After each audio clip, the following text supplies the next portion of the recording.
ડાંગ જિલ્લામાં સામગાહન ખાતે વરલી મટકાનો જુગાર ધમધમતો, ખુલ્લેઆમ ધમકીઓ છતાં પોલીસ નિષ્ક્રિય। ડાંગ જિલ્લામાં સાપુતારા પોલીસ હદ વિસ્તારમાં આવતા સામગાહન ગામે વરલી મટકાનો જુગાર ફૂલજોરમાં ચાલી રહ્યો હોવાની ચર્ચાઓ જોર પકડતી જોવા મળી રહી છે। સ્થાનિક લોકોના જણાવ્યા મુજબ અહીં રોજબરોજ ખુલ્લેઆમ જુગાર રમાતો હોવા છતાં સંબંધિત તંત્ર દ્વારા કોઈ કડક કાર્યવાહી કરવામાં આવતી નથી। મળતી માહિતી અનુસાર જુગાર ચલાવનારાઓ દ્વારા લોકોને ખુલ્લેઆમ ધમકીઓ આપવામાં આવતી હોવાનું પણ સામે આવ્યું છે।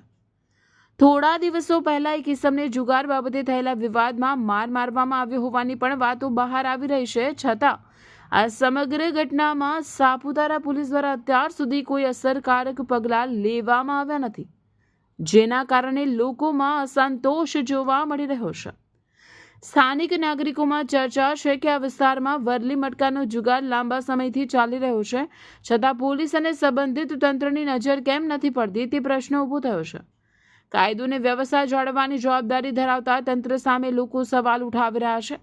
હવે ડાંગ જિલ્લાના ડીએસપી દ્વારા આ મામલે કડક કાર્યવાહી કરી સામગાહન વિસ્તારમાં ચાલી રહેલા વરલી મટકાના જુગારને બંધ કરાવવામાં આવશે કે નહીં તે જોવું રહ્યું। લોકો માંગ કરી રહ્યા છે કે કાયદા મુજબ તાત્કાલિક કાર્યવાહી કરી ગેરકાયદેસર પ્રવૃત્તિઓ પર રોક લગાવવામાં ક્યારે આવે છે। રિપોર્ટર રમેશ મહાલા, ડાંગ।